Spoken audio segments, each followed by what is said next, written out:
Halo semuanya, perkenalkan kami dari Universitas Katolik Musi Caritas dari Fakultas Bisnis dan Akuntansi Program Studi Akuntansi. Pada kesempatan ini, kami akan mempresentasikan salah satu materi dari mata kuliah Sistem Pengendalian Manajemen, yaitu Penilaian Kinerja.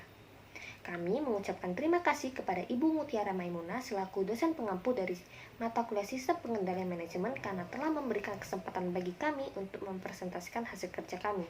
Sebelum itu, izinkan kami memperkenalkan diri kami. Saya Jennifer Christina Dialim dengan NIM 2021030. Dan perkenalkan, nama saya Nia Leston, NIM 2021-046. Saya Andika Purnama Wijaya dengan NIM 2021-112. Yang pertama, sistem pengukuran kinerja. Menurut Whittaker, pengukuran kinerja merupakan suatu alat manajemen yang digunakan untuk meningkatkan kualitas pengambilan, keputusan dan akuntabilitas, serta untuk menilai pencapaian tujuan dan sasaran. Tujuan dari sistem ukuran kinerja adalah untuk mengimplementasikan strategi. Manajemen senior memilih ukuran-ukuran yang paling mewakili strategi perusahaan. Ukuran-ukuran ini dapat dilihat sebagai faktor keberhasilan penting masa kini dan masa depan. Yang kedua, keterbatasan sistem pengendalian keuangan. Cita-cita penting dari perusahaan bisnis adalah untuk mengoptimalkan tingkat pengembalian pemegang saham, namun hal ini tidak selalu menjamin tingkat pengembalian yang optimal bagi pemegang saham karena nilai pemegang saham mencerminkan nilai sekarang bersih atau net present value atau NPV dari perkiraan laba masa depan. Disfungsional pada ukuran keuangan. Terdapat yang pertama, mendorong tindakan jangka pendek yang tidak sesuai dengan kepentingan jangka panjang perusahaan. Yang kedua, manajer tidak mengambil tindakan yang berguna untuk jangka panjang. Yang ketiga, menggunakan laba jangka pendek sebagai satu-satunya jalan. Yang keempat, pengendalian keuangan yang ketat dapat memotivasi manajer untuk memanipulasi data. Secara singkatnya, mengandalkan ukuran keuangan saja tidak cukup untuk memastikan bahwa strategi itu sukses. Solusinya adalah dengan menggunakan berbagai ukuran, baik non-keuangan maupun keuangan.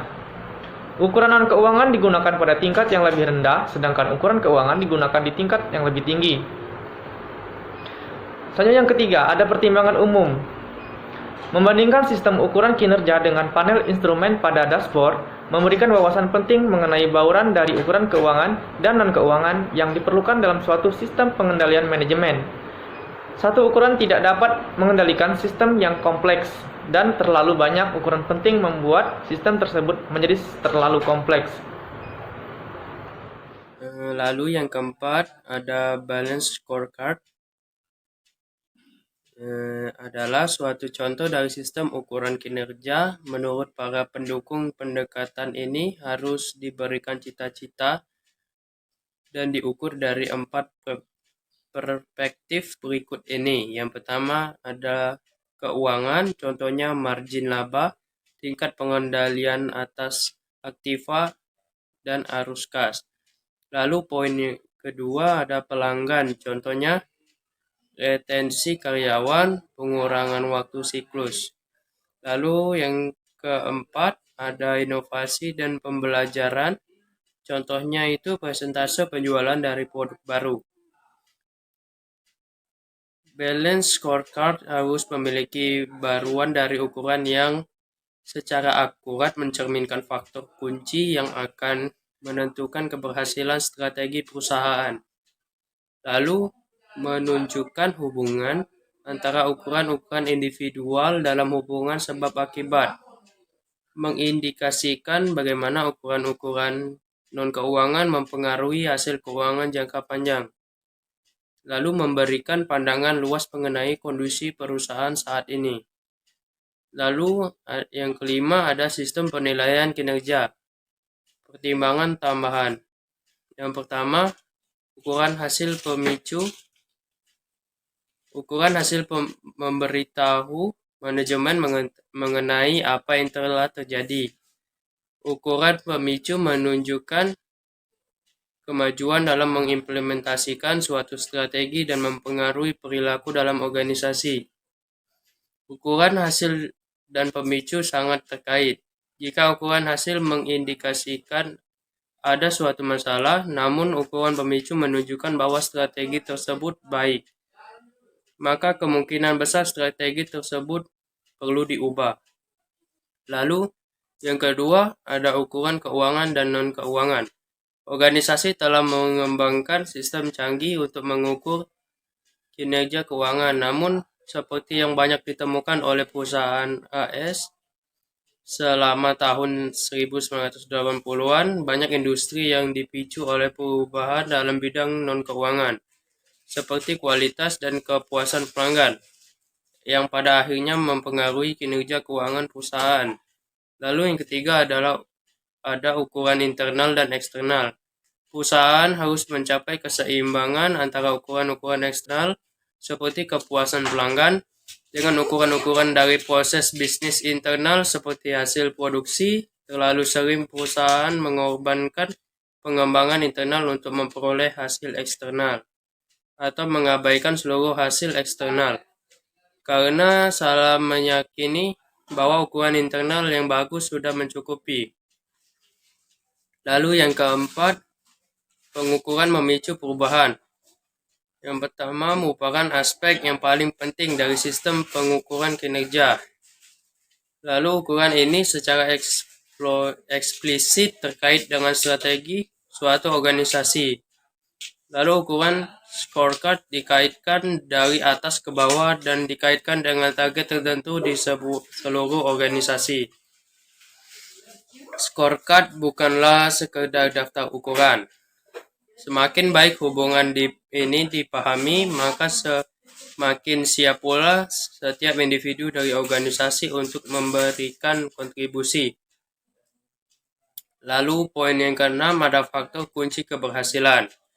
Yang pertama, variabel kunci yang berfokus pada pelanggan. Lalu yang kedua ada variabel kunci yang berkaitan dengan proses bisnis internal. Variabel kunci yang berfokus pada pelanggan ada pemesanan, ada pesanan tertunda, pangsa pasar, pesanan dari pelanggan kunci, kepuasan pelanggan, retensi pelanggan, loyalitas pelanggan. Lalu yang kedua, variabel kunci yang berkaitan dengan proses bisnis internal. Ada utilisasi kapasitas, lalu ada pengiriman tepat waktu, ada juga perputaran persediaan, kualitas, waktu siklus. Waktu siklus sama dengan waktu pemrosesan ditambah waktu penyimpanan ditambah waktu pemindahan ditambah waktu inspeksi. Selanjutnya, poin ketujuh, implementasi sistem pengukuran kinerja. Implementasi dari suatu sistem pengukuran kinerja melibatkan 4 langkah umum, yaitu pertama, mengidentifikasi strategi. Scorecard membangun suatu kaitan antara strategi dengan tindakan operasional. Oleh karena itu, proses mengidentifikasikan scorecard dimulai dengan mengidentifikasikan strategi organisasi. Untuk perusahaan dalam satu industri, scorecard sebaiknya dikembangkan di tingkat korporasi dan kemudian diturunkan ke tingkat fungsional dan tingkatan di bawahnya. Namun, untuk perusahaan multibisnis, scorecard sebaiknya dikembangkan di tingkat unit bisnis. Yang kedua, mengidentifikasikan ukuran dari strategi. Organisasi harus fokus pada sedikit ukuran-ukuran penting pada titik ini, atau manajemen akan dibanjiri dengan ukuran. Penting bahwa masing-masing ukuran individual dapat dikaitkan satu sama lain dalam hubungan sebab akibat. Yang ketiga, mengintegrasikan ukuran ke dalam sistem manajemen. Scorecard haruslah diintegrasikan baik dengan struktur formal maupun informal dari organisasi, budaya, serta praktik sumber daya manusia. Misalnya saja, efektivitas scorecard akan dikompromikan jika kompensasi manajer didasarkan hanya pada kinerja keuangan. Yang keempat, meninjau ukuran dan hasilnya secara berkala. Ketika scorecard dijalankan, scorecard tersebut harus ditinjau secara konsisten dan terus-menerus oleh manajemen senior. Aspek yang paling penting dari tinjauan ini adalah sebagai berikut. Yang pertama, menginformasikan kepada manajemen mengenai apakah strategi tersebut telah dilaksanakan dengan benar dan seberapa berhasil strategi itu bekerja. Yang kedua, menunjukkan bahwa manajemen serius mengenai pentingnya ukuran-ukuran ini. Yang ketiga, menjaga agar ukuran-ukuran tersebut sejajar dengan strategi yang selalu berubah. Yang keempat, memperbaiki pengukuran. Bagian tinjauan ini melengkapi 4 langkah tersebut dan menyediakan pendorong untuk memulai siklus baru. Poin ke-8, kesulitan dalam mengimplementasikan sistem pengukuran kinerja. Yang pertama, korelasi yang buruk antara ukuran non-keuangan dengan hasilnya.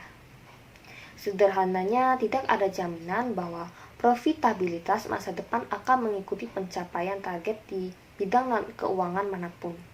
Ini merupakan masalah yang serius karena ada asumsi yang melekat bahwa profitabilitas masa depan mengikuti pencapaian ukuran individual. Ini juga merupakan masalah ketika mencoba untuk mengembangkan ukuran-ukuran yang mewakili untuk kinerja masa depan. Yang kedua, terpaku pada hasil keuangan. Seperti yang telah dibahas sebelumnya, tidak hanya bahwa para manajer paling senior terlatih dan terbiasa dengan ukuran keuangan, tetapi mereka juga sering merasakan tekanan berkaitan dengan kinerja keuangan dari perusahaan mereka. Pemegang saham dan dewan direksi sering kali memberikan tekanan atas nama mereka. Tekanan ini dapat membebani pengembalian jangka panjang yang tidak pasti dari ukuran non-keuangan. Manajer senior sering kali diberikan kompensasi berdasarkan kinerja keuangan. Hal ini mengganggu keselarasan tujuan, sehingga menyebabkan manajer lebih peduli terhadap ukuran keuangan dibandingkan dengan ukuran-ukuran lainnya. Dan bahkan, perusahaan yang mengaitkan imbalan dengan berbagai ukuran mungkin saja memiliki kebiasaan terhadap kinerja keuangan yang tidak proporsional.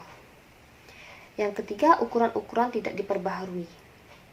Banyak perusahaan tidak memiliki mekanisme formal untuk memperbaharui ukuran-ukuran tersebut agar selaras dengan perubahan dalam strateginya. Akibatnya, perusahaan terus menggunakan ukuran-ukuran yang didasarkan pada strategi yang lalu.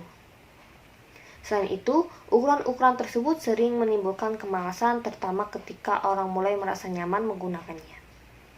Yang keempat, terlalu banyak pengukuran. Manajer mengabaikan ukuran-ukuran yang penting untuk memantau pelaksanaan strategi. Jika ada terlalu banyak pengukuran, maka manajer beresiko kehilangan fokus karena mencoba untuk melakukan banyak hal pada waktu yang sama. Yang kelima, kesulitan dalam menetapkan trade-off. Beberapa perusahaan menggabungkan ukuran keuangan dan non-keuangan dalam satu laporan dan memberikan bobot pada masing-masing ukuran tersebut. Tetapi, kebanyakan scorecard tidak memberikan bobot yang eksplisit kepada masing-masing ukuran. Tanpa pembobotan, akan sulit untuk menentukan pertukaran antara ukuran keuangan dan non-keuangan. Kemudian, poin ke-9, praktik-praktik pengukuran. Berikut merupakan hasil studi Ligner dan Skigman yang memberikan wawasan mengenai apa yang sebenarnya diukur oleh perusahaan, kualitas yang dilihat dari ukuran-ukuran ini, serta ukuran apa yang dikaitkan dengan kompensasi. Ada 3 hasil studi ini, yaitu pertama, jenis ukuran.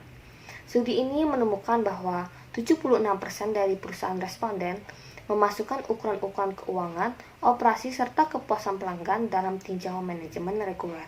Tetapi, hanya 33% yang memasukkan ukuran-ukuran inovasi serta perubahan ukuran dalam tinjauan manajemen reguler. Yang kedua, kualitas dari ukuran. Studi ini menunjukkan bahwa ukuran-ukuran kinerja keuangan merupakan satu-satunya ukuran yang dianggap berkualitas tinggi, terkini, dan dikaitkan dengan kompensasi. Kebanyakan perusahaan responden memiliki ukuran-ukuran operasi dan kepuasan pelanggan, dan lebih dari 79% perusahaan menganggap informasi ini bernilai tinggi. Namun, seringkali terdapat perbedaan besar antara nilai yang dilihat dari ukuran-ukuran ini dengan kualitas dari informasi yang diberikan. Yang ketiga, hubungan ukuran dengan kompensasi. Dari semua perusahaan yang disurvei, sekitar sepertiganya menggunakan kepuasan pelanggan, dan kurang dari seperempatnya menggunakan ukuran-ukuran inovasi, dan perubahan untuk memicu keputusan kompensasi. Sekian presentasi dari kami. Mohon maaf bila ada kesalahan. Terima kasih.